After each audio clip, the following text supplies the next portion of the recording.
Hello, my name is Craig Tomlinson. I am the program manager here at Pennsylvania Adult and Teen Challenge. I'm the manager of the long-term program. And this month, our training will be on family roles and codependencies.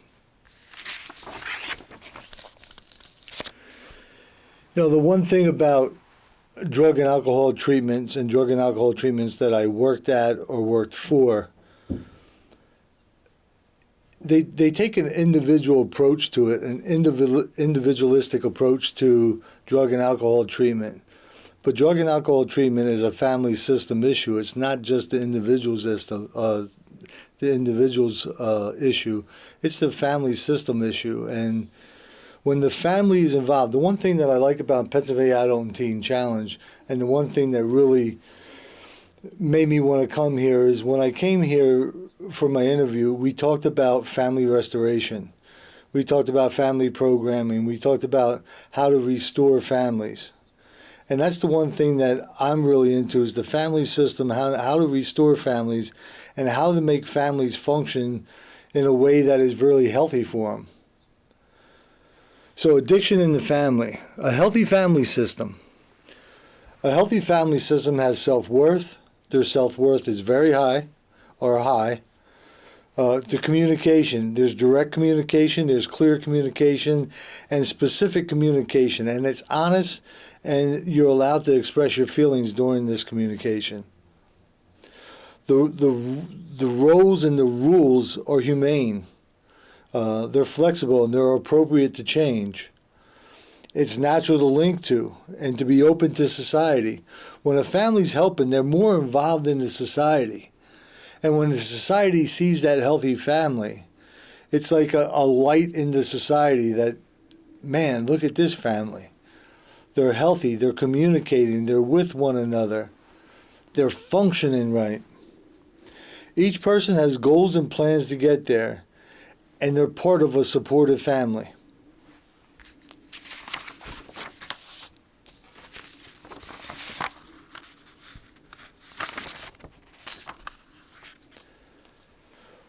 Rules in a dependent or addicted family. Dependence use of drug is the most important thing in a family life. Right? We have that one addict or several addicts in our family, and that dependence use of the drug seems to be the most important thing in the family's life. Drug use is not the cause of the family problem. It is denial which is the root. Blaming others. Don't make mention of it, cover it up. Loyalty to the family, it enables. Nobody may discuss problems outside of the family. And nobody says what they think or feel.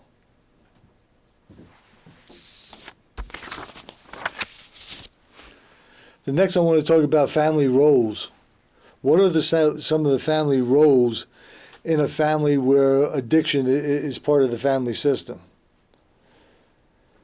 The addicted person. The entire family life revolves around the addicted person or alcoholic.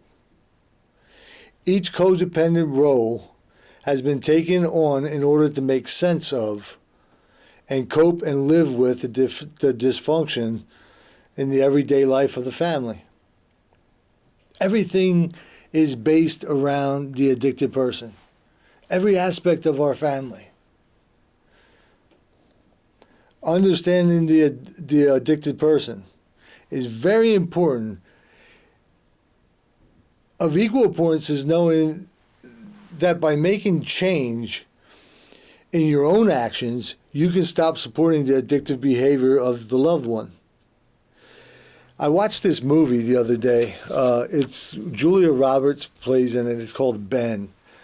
And when I was asked to do this training, I was thinking of this movie Ben, where Julia Roberts is just so focused on Ben, who is an addict son in her family, that every other role that she takes as mother, as caregiver, as whatever, to a wife, to the husband and the other children at home, didn't really matter. Her whole focus and her whole attention was on Ben. So another family role is the hero. This family member is usually the oldest child. It devotes time and attention to make the family look good. It makes them look normal. And the family has no problems. This person's an overachiever, very successful in school and work, in social activities. The hero feels that they're masking up the dysfunction of the family, right? So they put on this facade that my family is wonderful, everything is great, we all get along, everything is just going really, really good. And look at me. Look, I can tell you that my family is wonderful because I'm successful. Everyone sees the hero as kind and helpful and positive, but not inside. The hero often feels isolated inside and unable to express their true feelings. They may have difficulty with intimate relationships as they get older. They may suffer from illness related to stress. And they're very much often workaholics. You know, as adults, they work a lot.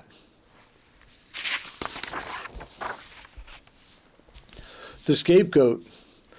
This family member, often the second born, always seems defiant, hostile, or angry. Trouble in school and work or in social situations.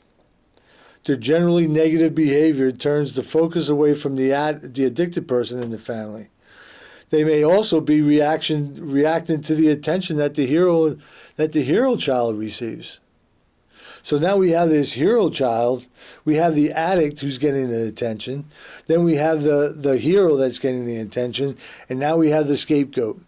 I'm going to be a behavioral issue, I'm going to be something because I want attention too. Unfortunately, is the very presence of the addictive behavior in the family that may lead to the child developing this type of codependent role. Also of great concern is that the scapegoat often turns to high-risk behaviors as a way to express their inner feelings and emptiness. The scapegoat may experiment with drugs and alcohol themselves. They may become sexually active at an early age or get into frequent fights. They can be very clever and leaders in their own peer groups. But often the group that they chose is associated with gangs or other groups that do not present a healthy relationship. They want attention. Like I said, the addict's getting the attention, the hero's getting the attention. Now the scapegoat, I'm going to be defiant, I'm going to be more involved in negative behaviors and negative groups and negative activities. All these negative behaviors need to be seen as a cry for help. The mascot. This family member is often the youngest child in the family. They are the court jester, trying to get everyone to laugh. They do this unconsciously to improve the atmosphere in a dysfunctional household. This person sees the dysfunction. This person sees the addicted person. They see the hero person. They see the scapegoat person. They see all the attention is going on, and the behaviors and the communication is poor. And what the mascot's going to do is he's going to try to bring laughter to the family. He or she's going to try to bring laughter to the family. I'm going to be the class clown. I'm going to make it that we all are getting along and we're all happy. And it turns away the focus from the addict. It really turns the focus away from that person. The rest of the family may actually try to protect their class clown from the severity of the addiction, whatever other problems exist within the family. The problem with this is that the mascot may run away from problems even as an adult. Or to continue this humor focus from problems. So when there's a problem, even as an adult, let me be the class clown with the problem and never address the problem. The mascot is often busy. They become anxious and depressed. Their hyperactivity makes it hard for them to concentrate very long on any one particular thing, and it makes school and work difficult. Some mascots turn to drugs and alcohol to help themselves slow down and handle their anxieties.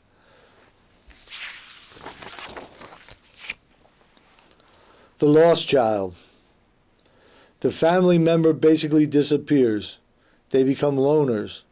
They're very shy. They feel like strangers or outsiders, not only in social situations, but within their own families. Often they feel ignored and they don't really matter.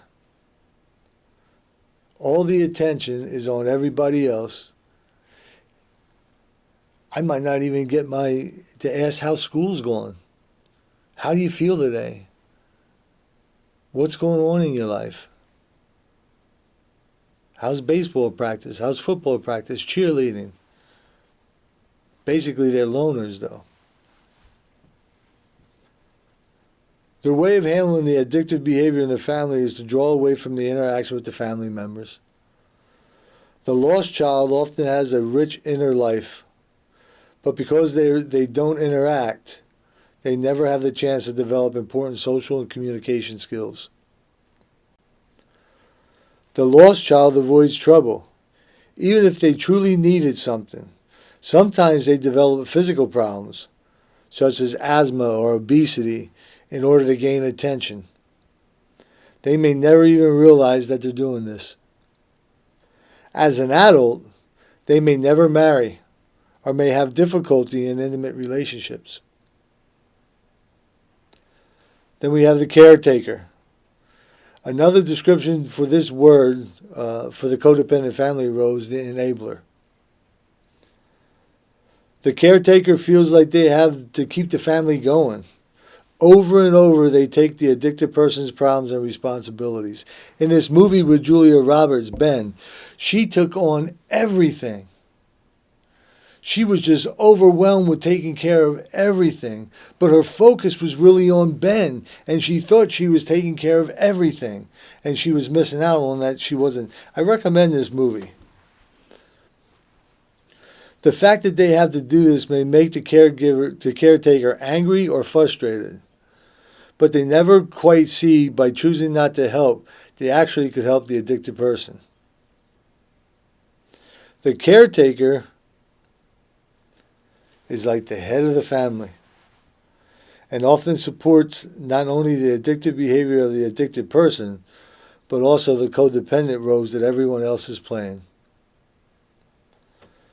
By understanding these different codependent roles and which one you may fall under, you are one step closer to helping the addicted person and your family recover from addiction.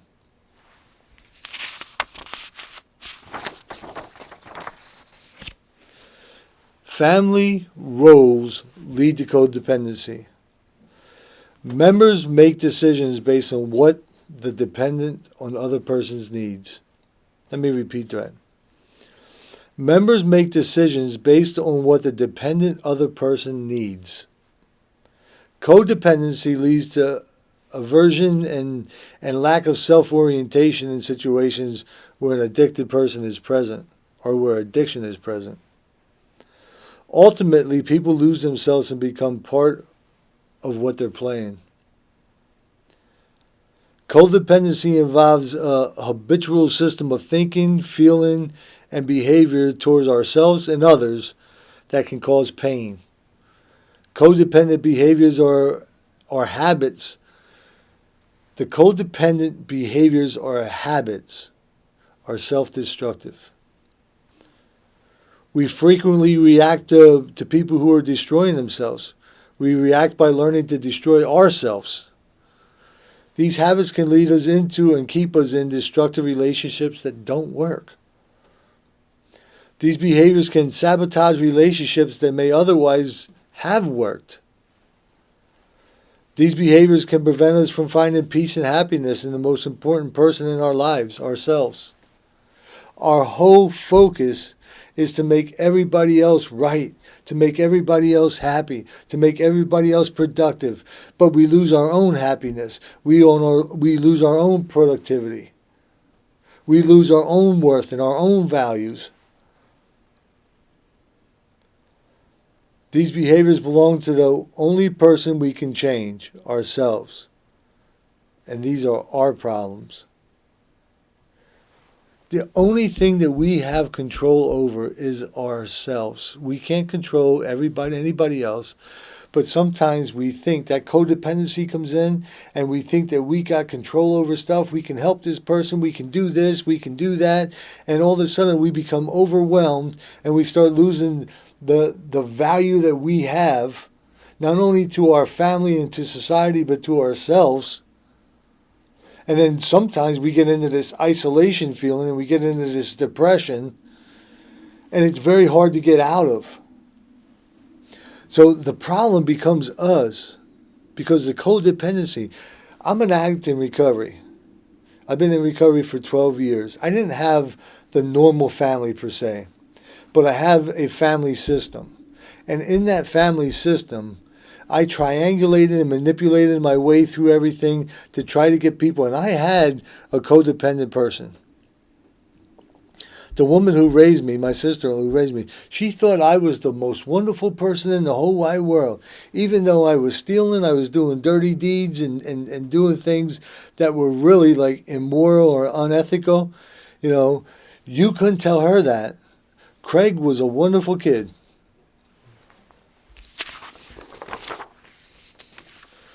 Characteristics of codependent persons. Think and feel responsible for other people. For other people's feelings, for their thoughts, for their actions, their choices, their wants, their needs, their well-being, the lack of well-being. They feel responsible for other people's stuff. They feel responsible for their feelings, their thoughts, their actions, their choices, their wants, their needs, their well-being. They feel anxiety, pity, and guilt when other people have them problems. They feel compelled, almost forced, to help that person solve the problem, such as offering unwanted advice, giving a rapid-fire series of suggestions, or fixing feelings. They feel angry when their help is ineffective. They feel angry when their help is ineffective. Over-anticipation of others' needs. Wondering why others don't do the same thing they do, or do the same for them. Don't really want to be doing more than they don't really want to be doing more than their fair share of the work, or doing things other people are capable of doing themselves. They don't mind doing it. They don't really want to do it. But they do it even though that there's people who can do it, who are capable of doing it themselves. These paid people should be doing it, but we will do it for them. I tell my wife all the time, I say, Amy, if you keep cleaning our children's bedrooms, they're never going to clean it. Because you're going to clean it. You argue about it. You tell them that they have to do it. You set, some restrictions to them. You give consequences for not doing it. But then you do it, and they never do it. Not knowing what they want or need. Or if they do tell themselves what they want and need, it's not important. Even though this codependent persons, right, they need things also. They won't share what they need. And if they do need something, it's not even that important. Try to please others at the expense of themselves. I seen codependent people who are dressed in $5 sneakers, holy jeans, wearing the same outfits that they've had for a long time. But other people in their families have on Jordans. They have on top-of-the-line shirts and top-of-the-line pants, and they have an abundance of them. But this person, this codependent person, needs clothing themselves, but won't get it because it's not important to them. It's more important to them to make sure that everybody else is nicely clothed, getting their hair done. Find it easier to feel and express anger about injustice done to others rather than injustice done to themselves.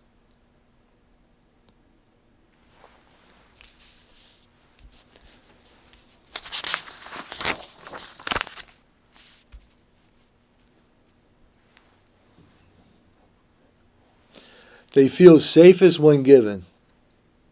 They think that there's a cure-all. I feel better when I'm helping and I'm giving. But really, can that possibly be true? When I'm sitting there and I see what you're wearing, what you're driving, what your hair looks like, what your bedroom looks like, and then what my hair looks like, and what my clothing looks like, and what my bedroom looks like, how can I possibly be that happy or that safe? But it sometimes makes our minds think that everything is okay because we're doing everything for everybody else. Feel insecure and guilty when somebody gives them something.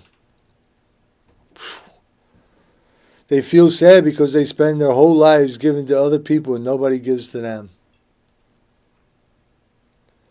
Find themselves attracted to needy people. Find needy people attracted to them. They feel bored, empty, and worthless if they're not doing something or saving somebody who's in crisis. They have to solve the problem. Excuse me. And they have to help somebody. Someone needs help. I have to be the rescuer. Abandon their routine to respond to do something for somebody else. Overcommit themselves.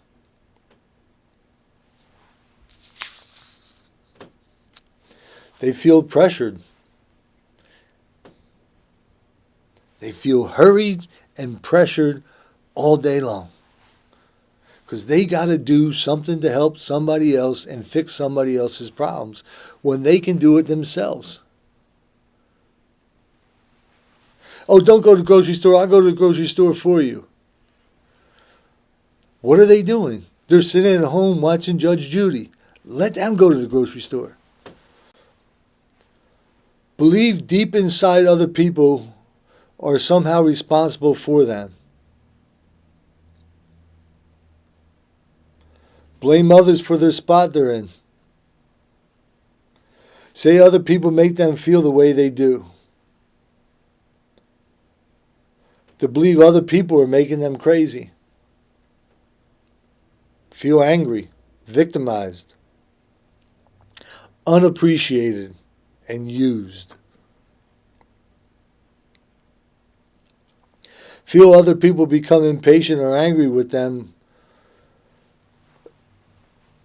Feel other people become impatient or angry with them for all the preceding characteristics.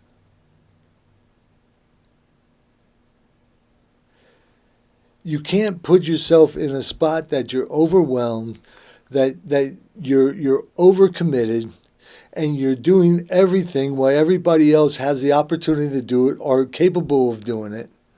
But you're doing everything. You're going to be overwhelmed. You're going to be frustrated. You're going to be angry. You're going to feel like a victim. You know?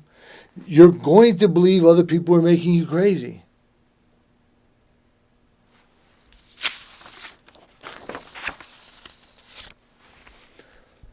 Codependent patterns, denial, have difficulty identifying what they're feeling. They minimize, alter, or deny how they truly feel. They perceive themselves as completely unselfish, dedicated to the well-being of others. Low self-esteem, having difficulty making decisions.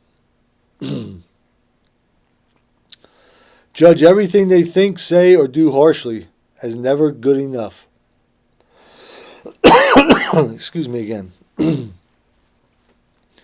Are embarrassed to receive recognition and praise or gifts. They do not ask others to meet their needs or their desires. They value others' approval of their thinking, feelings, and behaviors over their own. They value what other people think and feel about them, about their behaviors, about everything they do other than their own feelings and thinkings. Do not perceive themselves as lovable and a worthwhile person. Compliance. Compromise their own values and integrity to avoid rejection of others' anger. Are very sensitive to how others are feeling and feel the same. Are extremely loyal, remaining in harmful situations too long. In this movie, Ben, with Julia Roberts, I just remember this scene when I read over this. She puts herself in a situation where she drives Ben to this drug house, and she's at this drug house putting herself in a really, really unsafe environment for a long period of time.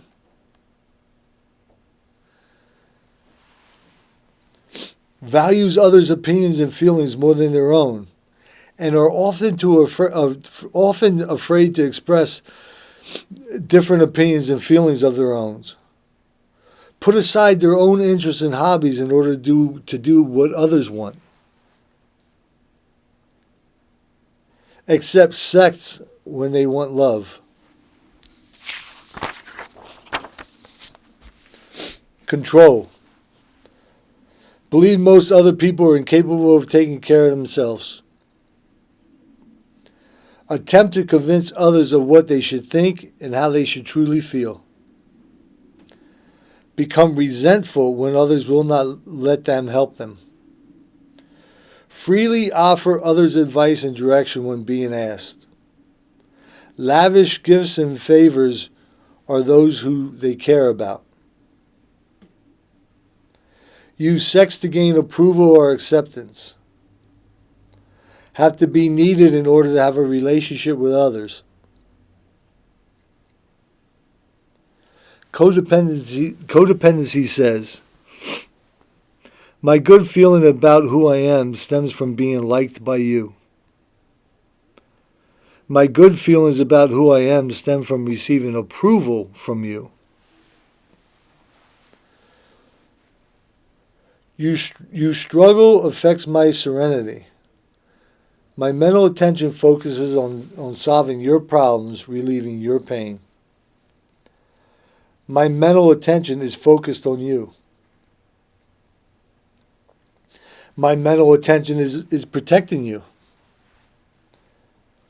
My mental attention is focused on manipulating you to do it my way. My self-esteem is bolstered by solving your problems.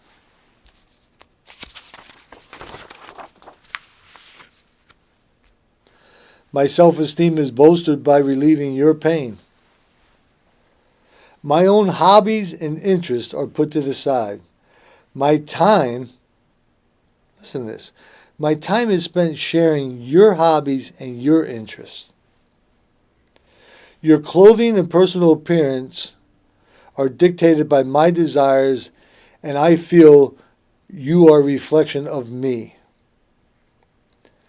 Your behavior is dedicated by my desires, and I feel you are reflective of me. I am not aware of how I feel. I am aware of how you feel. I'm not aware of what I want.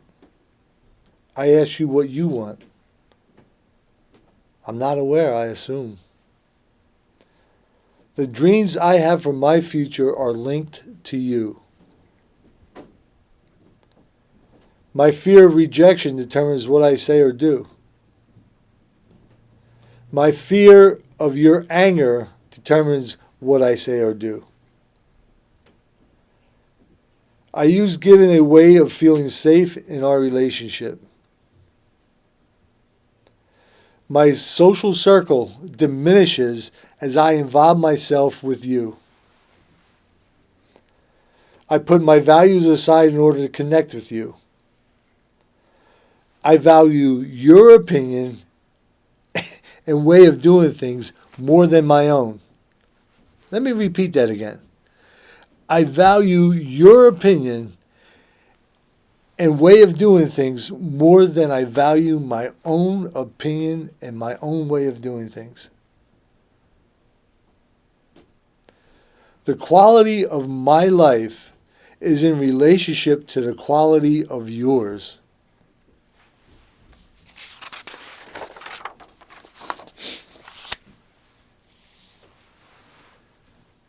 And this is what the Bible says on codependencies. Galatians 1:10. For am I now seeking the approval of man or of God? Or am I trying to please man? If I were still trying to please man, I would not be a servant of Christ. Proverbs 3:5. Trust in the Lord with all your heart, and do not lean on your own understanding.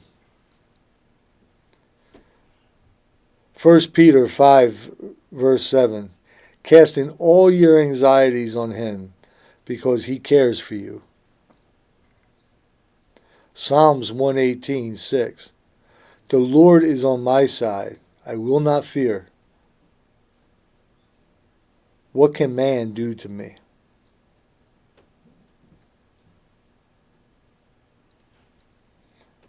Proverbs 29:25. The fear of man lays a snare. By whoever trusts in the Lord is safe.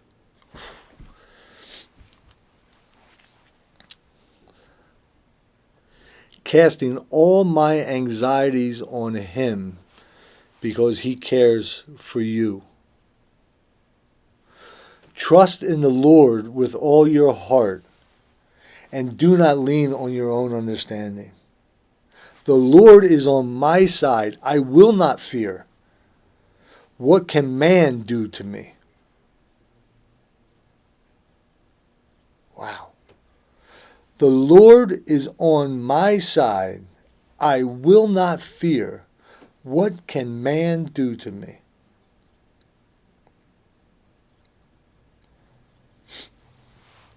Well, thank you for letting me share this training on codependency. I hope you learned something from it. The training was not to point fingers at anybody or make anybody feel a certain way, but just to use the training as an educational tool for families. Like I said earlier in the beginning of the training, I believe that addiction is a family system issue, and it's not just an individualistic issue. And what happens in drug and alcohol treatment is the individual starts getting all the attention and how the individual is doing, and the family is not healing overall. And when the family system gets the total healing, there's more likelihood or more probability of the addicted person to get into recovery and remain in recovery because the whole family is better. The whole family is whole. So there's not the codependency, there's not the roles. It's the family system coming together to be productive and functioning in society in a way a family should be. So I just want to thank you again, and God bless, and have a wonderful night or evening.